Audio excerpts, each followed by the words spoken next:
Hello and good evening, everyone. Thank you for joining us. Bună seara tuturor, mulțumim că sunteți alături de noi. And so the big question is, how should we do today? Because the topic, we have an amazing topic, which is about the change that you are. Și întrebarea este cum ați vrea să procedăm astăzi, pentru că noi avem un subiect pregătit, se numește schimbarea care ești tu. And actually, I love talking about this topic, but also you can feel free to ask questions or add your part by unmuting yourself or type it into the chat box. Și mie îmi place foarte mult să vorbesc despre acest subiect, însă m-aș bucura ca și din partea voastră să vină propuneri sau întrebări, dacă vreți, vă demutizați sau puteți să scrieți în chat. So, what does it mean? I am a change or you are a change? Și ce înseamnă asta? Eu sunt schimbarea sau tu ești schimbarea? Okay, another question is that change opposing to what? Și altă întrebare ar fi, ok, schimbare raportat la ce? Like, what if we have the capacity to change anything? Dacă noi avem capacitatea să schimbăm orice. I don't say change anyone, but change anything. Și nu mă refer la asta că putem să schimbăm pe oricine, dar putem să schimbăm orice.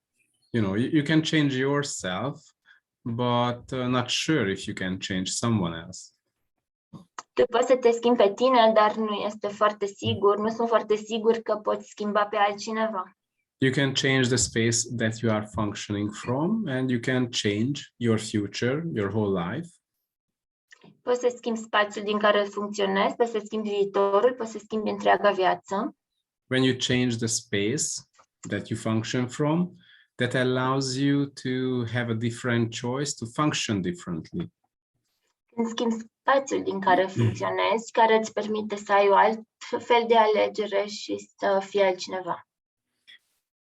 And like, what kind of tools do we have to change the space that we function from? Și ce instrumente avem noi pentru a schimba spațiul din care funcționăm? And actually, can we invite others to change their space or to start to look for something else, something different than what they had so far? Și oare putem să invităm pe alții să-și schimbe spațiul sau să caute ceva diferit de ce au avut până acum? And the question is always, what do they choose? Are they willing to have more or greater or something else? Și întrebarea va rămâne, ce aleg ei? Sunt dispuși să aibă ceva mai mare, mai măreț sau ceva diferit? But here is another question. Is it a failure if others are not choosing the same as you choose, or if the others don't follow you or don't agree to you? Și uite încă o întrebare. Oare este un eșec? Putem să numim un eșec dacă alții nu aleg ce alegi tu sau dacă aleg să nu te urmeze? You know, if we take it as a failure, that means for some reason we try to change others, which I said, you know, they can change themselves, you cannot really. Și dacă o luăm ca și eșec, asta înseamnă din nou, cum am spus, că încercăm să schimbăm pe alții. Și asta nu se poate întâmpla dacă ei nu aleg să se schimbe ei înșiși. So, are you willing to create a change even if no one would follow you or no one would agree to you? Așa că ești tu dispus să creezi o schimbare chiar dacă nu te va urma nimeni sau chiar dacă nu va fi nimeni de acord cu tine? So again, you can create a totally different lifestyle even if no one likes it or no one believes that possible. Tu poți să creezi o viață total diferită chiar dacă nu-i place nimănui sau nimeni nu crede că este posibil. You can have capacities that are totally different from anyone else's capacities. Maybe no one else wants that, and you can have fun with that. Poți să ai capacități pe care nu le are nimeni, poate că nici măcar nu le vor, și tu te poți distra cu asta. You know, maybe no one else would, let's say, agree to that this capacity is valuable, though you can use it to create the future you desire to have. Poate că ei nici nu vor fi de acord că această capacitate pe care o ai este valoroasă, însă tu știi că poți crea viitorul pe care ți-l dorești. So what have we decided about what is valuable in life, in our life? Așa că ce ai decis tu despre ce este valoros în viața noastră? So everywhere we decided, and all our logical ways of valuing things is connected to other people's valuation and points of view and reference points. Will you discern and create all that? Și oriunde ai decis că ceea ce e valoros pentru noi are legătură cu ceea ce valorifică alții, vrei să distrugi și să decrezi toate astea. Right and wrong, good and bad, podem pokol, nine shorts, boys and beyonds. Right and wrong, good and bad, podem pokol, nine shorts, boys and beyonds. What if we really can be totally independent? Și cum ar fi să știi că poți fi în totalitate independent? Independent from other people's points of view, expectations and judgments. Independent de punctele de vedere ale altora, de judecățile lor și de Points of view, judgments, expectations. și așteptările lor. Because the big thing is that what does it mean to create a space that I can function from? Și oare ce înseamnă asta, să creezi un spațiu din care eu pot funcționa?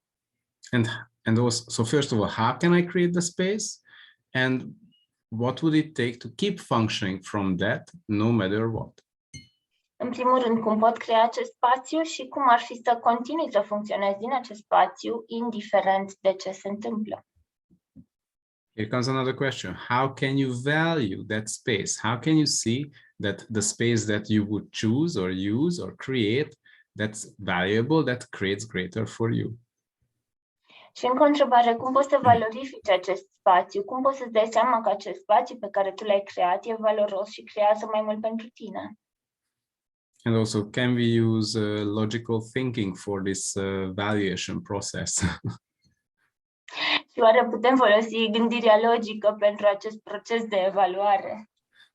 And everything that brings up so far, will you discern and create? Și tot ce a ridicat asta la suprafață până acum, vreți să distrugeți, să decreați. Like all the ways of valuation, all the different ways we make it vital, valuable, and real and significant, will you now discern and create and return back to the sender? Și toate felurile în care valorificați asta, toate felurile în care îl faceți valoros, real și semnificativ, vreți să distrugeți, să decreați și să returnați expeditorului. Right and wrong, good and bad, pod and pokol, nine shorts, boys and beyonds. I don't need to repeat that. Not necessary.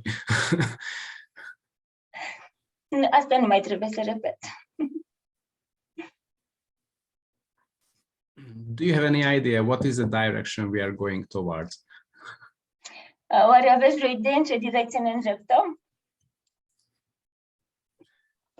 Okay, so what have we decided about the direction? Așa că ce ați decis voi legat de direcția asta? Okay. Cool. All right. So what does it mean functioning from a space? Ok, ce înseamnă asta? Să funcționezi dintr-un spațiu. Like, what's the value of functioning from the space? Care este valoarea de a funcționa din acest spațiu? Like, imagine that in a situation, what do you function from? If you are in any kind of situation. Gândește-te la asta, într-o anume situație, în orice situație, din ce spațiu funcționezi? So if you have any, first of all, you will start to look for reference points. When did it happen to me, and what happened, and what have I done? Did it work? În primul rând vei încerca să cauți puncte de referință. Ce mi s-a întâmplat, când s-a întâmplat și dacă asta a funcționat. Definitely this is logical thinking, so it has not much to do with the infinite being who we are. Cu siguranță asta este gândire logică și nu are nicio legătură cu ființa infinită care suntem noi. I know it may take some time to put into the rubbish bin logical thinking, but what if we can do it just for today, just for the time, for the period of this call? Știu că îți ia ceva timp ca să arunci la gunoi această gândire logică, dar cum ar fi să o facem măcar astăzi, măcar pe parcursul acestui Zoom? Because the other option is that you start to listen to yourself, you start to listen to the infinite being you are. Cealaltă opțiune ar fi să încerci să te asculți tu pe tine însuți și să asculți de ființa infinită care ești. And of course we can say, I don't know who I am as an infinite being. I have no idea. Și evident, ai putea spune, nu știu cine sunt eu ca ființă infinită, n-am nicio idee. And at the same time, there are so many, let's say, ways of stepping into that quality or stepping into that energy. Și în același timp sunt atâtea moduri diferite în care putem să pășim înspre această calitate și înspre această energie. So what would it take to start to sense who I am as an infinite being? Start to have more of that energy in my daily life. Și cum ar fi să începem să simțim cum suntem noi ca ființe infinite, să începem să percepem din ce în ce mai mult această energie în viața noastră de zi cu zi. You know, there is a kind of an approach saying that if you cannot measure something with your tools, then either it doesn't exist or you can't do anything with that. Există această abordare care spune că dacă nu poți să măsori ceva cu propriile tale instrumente, fie acel lucru nu există sau nu poți să faci nimic în privința lui. The great thing is that you as a being, you don't have, let's say, mechanical tools. In that sense, I mean mechanical tools that cannot change. You know, you build it and it has a certain limitation, certain capacity. You are not like that. Și chestia este că tu ca ființă nu ai instrumente mecanice, adică care nu funcționează. Adică nu poți să construiești ceva, drept urmare tu nu poți să faci asta.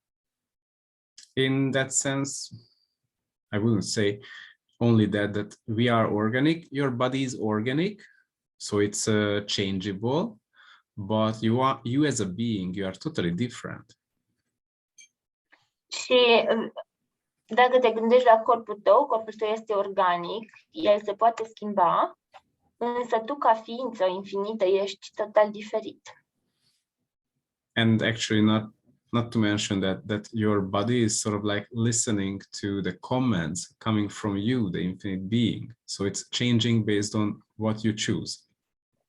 Și corpul tău preia comenzile de la tine, de la ființa infinită care ești, și se schimbă în funcție de ceea ce tu alegi. So are you willing to sort of like start to expand your reality? Așa că ești dispus să începi să-ți expansionezi realitatea. Because your capacities can create that expansion.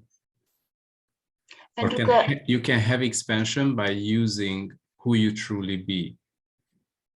Pentru că capacitățile tale pot să creezi această expansiune sau poți avea expansiune fiind ceea ce ești cu adevărat. For example, you know, the main topic is that the acoustic wave is the space of infinite possibilities, but how can I sense it? Subiectul principal este că unda acustică este spațiul posibilităților infinite, dar cum pot eu să simt asta? Like how many things or points of view are limiting your capacity to sense it, to work with that? Câte lucruri sau puncte de vedere îți limitează capacitățile și pentru a simți și a te folosi de asta. And what if there is a possibility to start to work with that? What if there are tools that can clear these limitations so you can work with that? Și dacă poți să începi să lucrezi cu asta, dacă ți-aș spune că există instrumente care să curețe aceste limitări pentru ca tu să poți lucra cu asta. What if there are exercises that you can use sort of like to clear your body and also to fine-tune your senses and also to perceive it? Și cum ar fi să știi că sunt exerciții prin care poți să-ți cureți corpul și poți să-l acordezi, să-l acordezi pentru a simți toate astea. Here comes another question. Is it valuable to me to do all this effort? Why would I do this? Și mai vine o întrebare. Este valoros pentru mine să fac toate astea sau de ce le-aș face? This,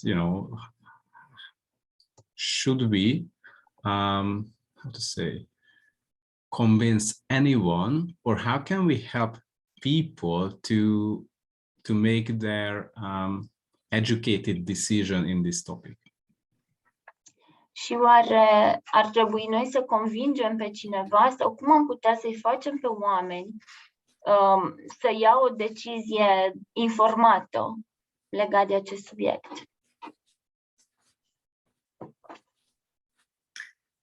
Because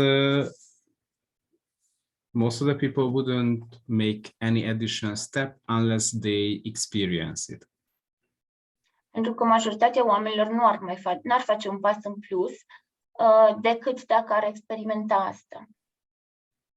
For example, if you start, let's say, a new business like a massage business, and you tell to your clients or possible clients that I'm a really good practitioner, I can create a change, and they say, how many clients you had?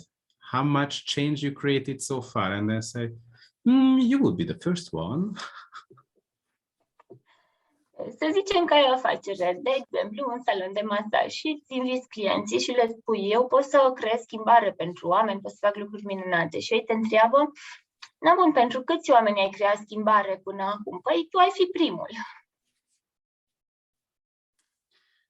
So I have another option. What if everyone could sort of like start to have their own experience?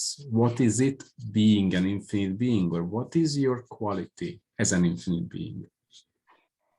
Și vă propun asta, cum ar fi ca toată lumea să înceapă să experimenteze asta, ce înseamnă să fii o ființă infinită și care sunt calitățile tale ca ființă infinită. So please find a comfortable position. Așa că găsiți-vă o poziție confortabilă. And first of all, what have we decided about who we are as infinite beings? Și în primul rând, ce am decis noi despre cine suntem noi ca ființe infinite. Maybe we had so many expectations, so many points of view, so many judgments or fears about it. Poate am avut o grămadă de așteptări, judecăți sau frici legate de asta. Will you destroy and uncreate and return back to the sender? Vreți să distrugeți, să decreați și să returnați expeditorului? Even you can sense the energy of all these points of view and judgments, so you can grab that energy and allow that to disappear or melt away. Poți să percepi energia tuturor acestor judecăți și puncte de vedere și poți să prinzi acea energie și să îi dai voie să se topească. It's your points of view that you bought into, so actually you have the power to destroy it and melt it away. Știi, sunt punctele tale de vedere, sunt punctele de vedere pe care tu le-ai cumpărat, așa că tu ai puterea de a le distruge și de a le topi. In another sense, you built it and you maintain it from your own energy that is yours, so you can sort of like destroy it and eliminate it. Cu alte cuvinte, le-ai construit din propria ta energie, care este a ta, drept urmare poți să distrugi asta și să le elimini. You know, this is an energetic construct. It's not like a physical construct where, let's say, you create something from diamond and you cannot break it because it's the unbreakable diamond. Știți, asta este o construcție energetică, nu este o construcție fizică. De exemplu, să spunem că construiești ceva din diamant și după aceea nu o poți distruge pentru că este indestructibil. Some of that can be other people's creations, but it's their truth. So therefore we can return it back to all of them. Alteori sunt creațiile altor persoane, dar este adevărul lor, așadar putem să returnăm de unde a venit. You know, if let's say it is somehow it's not your creation, it's not true for you, so they can have fun with that. Adică e creația lor, nu este a ta, nu este adevărat pentru tine, așa că le dăm înapoi să se distreze ei cu ea. So just allow yourself to have clarity about everything that is true for you. Așa că dă-ți voie să ai claritate cu tot ceea ce este adevărat pentru tine. And as you start to have ease with this whole situation or with this energy, just stay there a little bit, like have some, like stay present with your body and your being. Și pe măsură ce începi să ai mai multă ușurință cu energia asta, cu starea asta, rămâi puțin în ea, rămâi în această energie, fii prezentă cu corpul tău, cu ființa ta. Actually, your nature is the continuous expansion, so you can allow yourself to expand out in all directions. Iar natura ta este de expansiune continuă, așa că poți să-ți dai voie să expansionezi în toate direcțiile. And as you expand out, like this whole situation, is that still intensive, or is that still heavy, or somehow shocking, or hard for you? Or does it get lighter and easier? Și pe măsură ce te expansionezi, oare acea situație, cum se simte acum? Mai este grea pentru tine? Mai este stresantă? Mai este șocantă? Sau se ușurează și devine mult mai spațioasă? So as you start to have more ease and light around you and inside you, you can look around in this expanded space. Și pe măsură ce începi să ai mai multă ușurință în jurul tău și înăuntrul tău, poți să te uiți de jur împrejur în acest spațiu expansionat. And ask for the acoustic wave that you are to show up in whichever way it can show up. Și cere ca unda acustică care ești tu să apară, în orice fel poate ea să apară. And allow yourself to recognize it. Let's say, I'm choosing to recognize it no matter how it shows up. Și dă-ți voie să o recunoști. Spui așa, aleg să o recunosc indiferent de felul în care ea apare.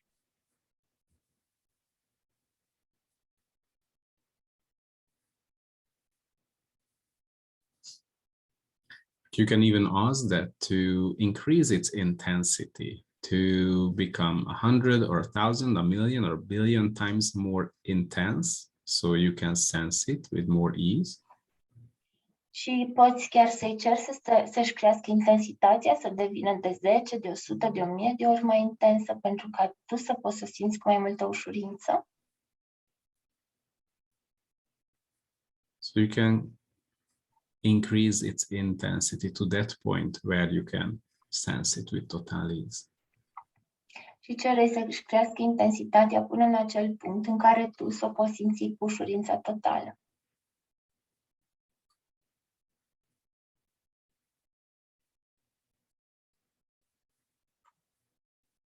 And what if you allowed that to start to have an effect on you? Și cum ar fi să-i dai voie să aibă efect asupra ta?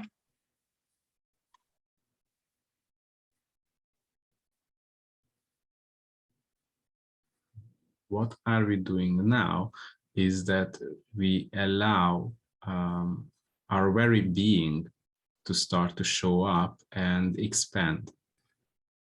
Și ce facem acum, de fapt, este să dăm voie ființei noastre, care suntem cu adevărat, să înceapă să-și facă apariție.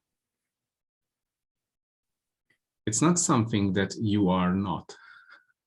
It's rather, it is something that you truly be, but all the filters or all the layers we put on ourselves that keeps this part sort of like hidden down beneath all the scenes.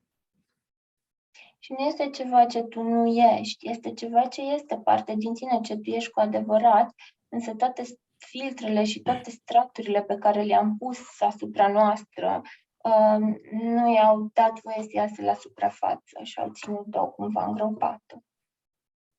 Like for various reasons, we decided how we should act, because that is, for some reason, more valuable than functioning as an infinite being. And now we start to get rid of all these points of view.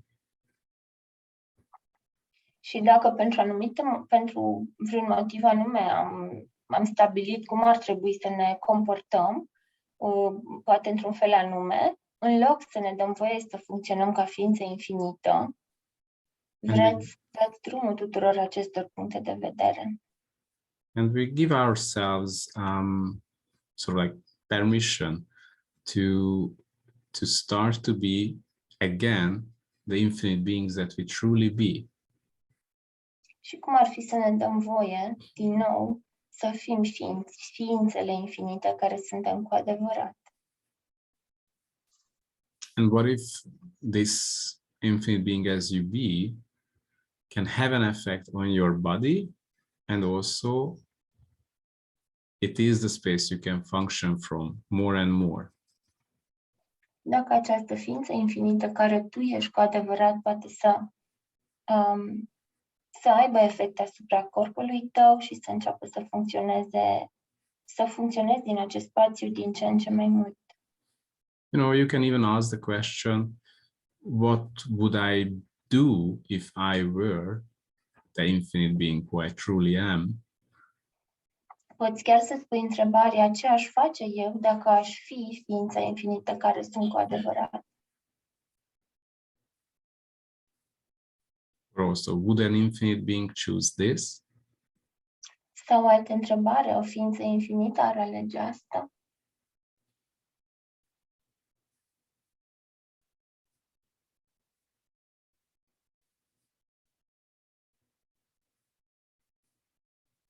So how far can you go with this, allowing you to actually truly be who you are? Și oare cât de departe poți să mergi cu asta, cu a-ți da voie să fii ceea ce ești cu adevărat? Like, what is your point of view about how much you can change in a certain period of time? Și care este punctul tău de vedere legat de cât de mult te-ai putea schimba într-o anumită perioadă de timp?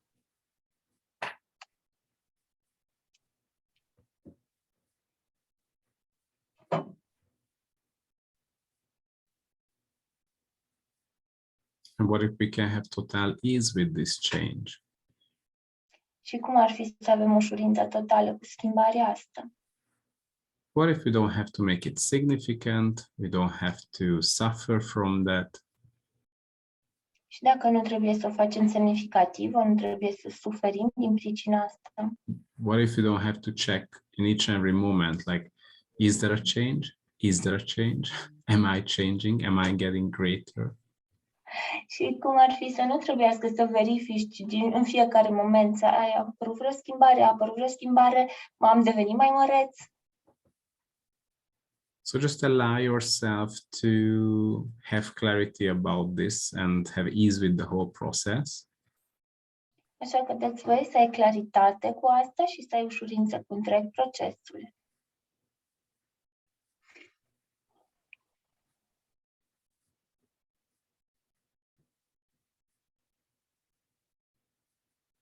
And actually, this is only one of the many processes that we can do with ourselves and with our body to start to have more ease and clarity about who we are as infinite beings. Și de fapt ăsta este unul dintre nenumăratele procese pe care le putem folosi pentru a avea mai multă ușurință cu noi, cu corpul nostru și cu cine suntem noi ca ființe infinite.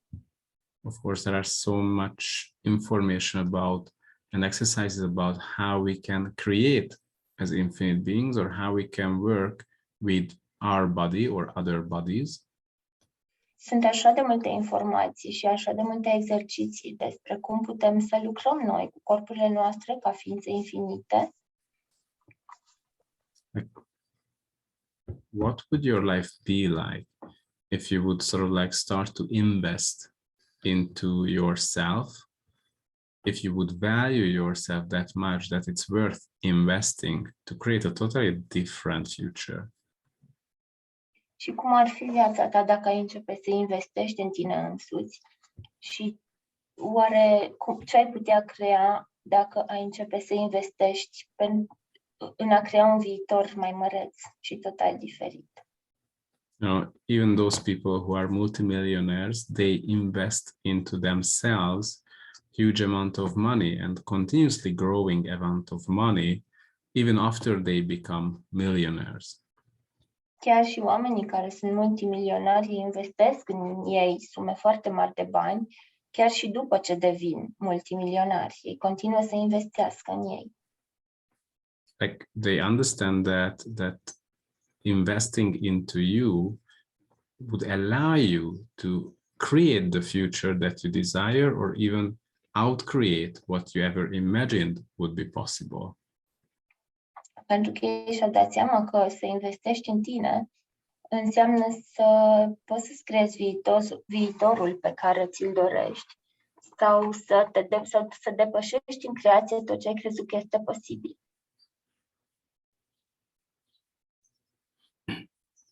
So what could you create with your body?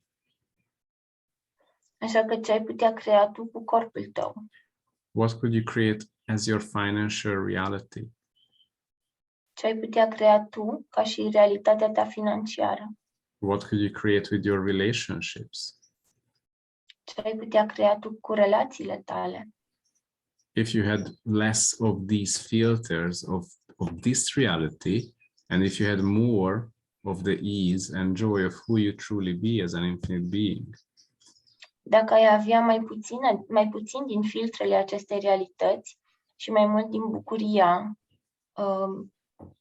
ta ca ființă infinită. Because actually we have a class, a specialty class called Your ACUSTIC Body that is going to be held in the near future in 2 different places in Romania. Și Rocco are o clasă de specialitate, se numește Corpul tău acustic, care va avea loc în 2 locuri diferite în viitorul apropiat, în 2 orașe din România. We are going to have it in Bucuresți. O să aibă clasa în București. And the date is the 13th to the 15th of May. La București clasa va avea loc pe 13, 14, 15 mai. And then in Timișoara from the 3rd to the 5th of June. Și apoi în Timișoara din 3 până în 5 iunie. So during this class, we will see different ways how you can work with your body, allowing your body to also be part of this change, of this journey together with you, with the infinite being you are. Și în aceste clase vom experimenta cum putem să lucrăm cu corpul nostru și cum putem să dăm voie corpului nostru să contribuie călătoriei noastre ca ființă infinită care suntem. And not just with your body, but how can you work with other bodies? How can you have an effect on other bodies? And not just on bodies, but on things that are not truly living. Și de fapt, nu doar asupra corpului tău, ci și asupra altor corpuri ai putea să lucrezi. Și nu doar asupra corpurilor, ci și asupra altor lucruri care nu sunt neapărat vii. Of course, we will have lots of fun and joy with working on these other areas. Let's say, what is creation? What does it mean, universe or choosing?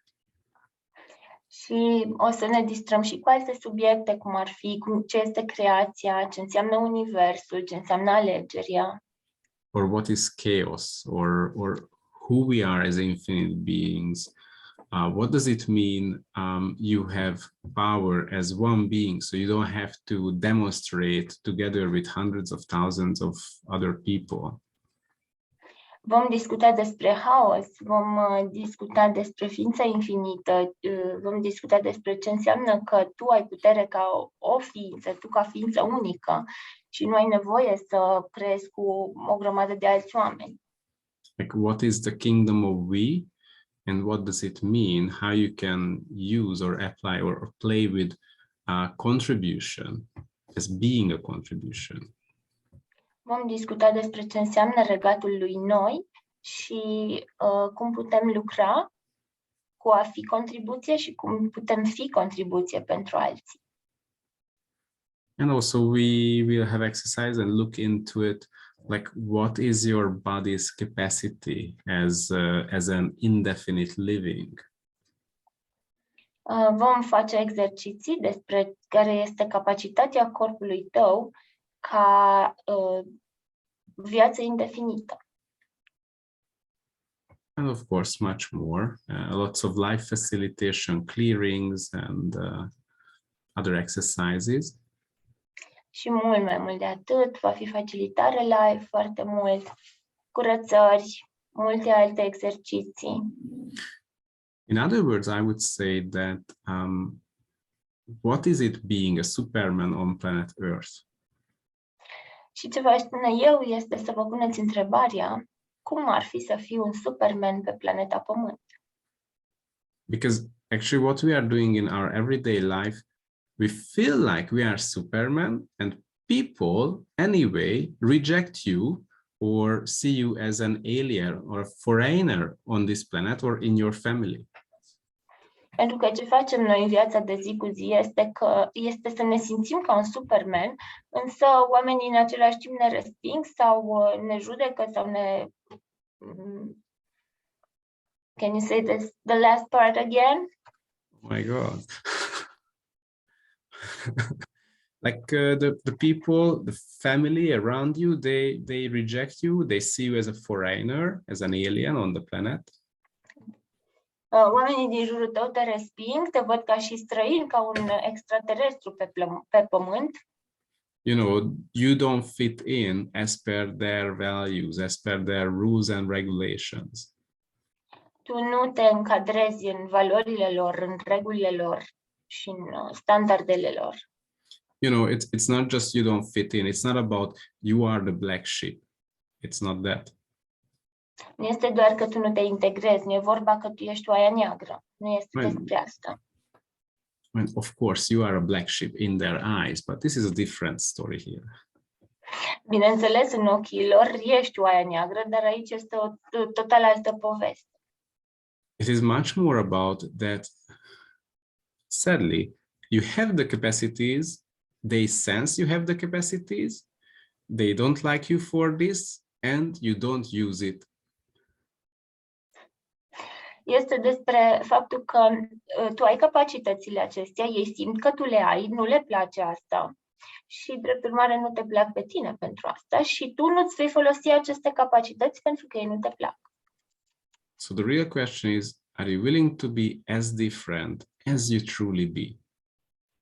Și întrebarea aici este, ești dispus să fii pe cât de diferit ești cu adevărat? Not just look like different, but be different. Nu doar să arăți diferit, dar să fii diferit. It's not about to play a role or be someone that you are not. Nu este despre a juca un rol sau despre a fi cineva cine nu ești de fapt. It's rather about be yourself, have all the capacities that you truly have as an infinite being, and be willing to use it, live with that. Este despre a fi tu însuți, de a-ți asuma toate capacitățile pe care le ai și a fi dispus să trăiești cu toate acestea și să trăiești în acest fel. You know, as others who judge you, they will use all their tricks and tools to stop you or to shame you or go beyond you. Alții oricum te vor judeca și își vor folosi toate instrumentele să te oprească sau să treacă dincolo de tine. What if you don't have to play the good boy or the good girl any longer, and you can start to use all the tools, all the capacities that you have as an infinite being? Și cum ar fi să nu mai trebuiască să fii fetița cu minte sau băiețelul cu minte, cum ai fost până acum, și să începi să-ți folosești toate aceste capacități pe care le ai ca ființă infinită. So if you are ready for this, please come and join us, because we are going to have fun anyway, but we would like to have more fun with you joining us. Așa că dacă vă doriți toate astea și dacă sunteți pregătiți pentru asta, vă invităm să veniți alături de noi, să ne distrăm împreună. Noi oricum o să ne distrăm, dar poate ne distrăm mai mult dacă veniți și voi cu noi. So now we have two options, one in the 13th to the 15th of May in Bucharest, or the 3rd to the 5th of June in Timișoara. Avem două opțiuni până acum, 13-15 mai în București și 3-5 iunie în Timișoara. In București, feel free to ask questions or turn to Otilia Frintu. Do I pronounce it properly? Frintu. Pentru clasa din București, puteți să-i puneți întrebări Otiliei. Ea va fi gazda noastră acolo. Or in Timișoara, it's Andrei Bușe. Și în Timișoara, gazda noastră va fi Andrei. Did I pronounce it well? I hope. Thank you. And if you have any kind of questions, feel free to ask these questions, whether it's about the class, whether it's about you as an infinite being. We are here to contribute to you.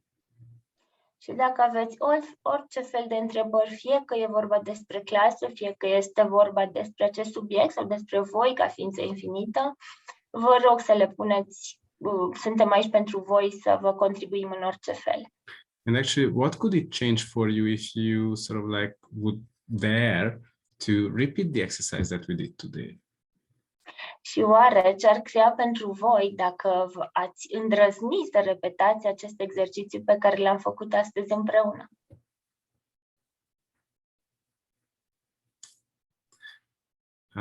Of course, you are going to hear from us in the near future, but until then, thank you for joining us and have a beautiful week.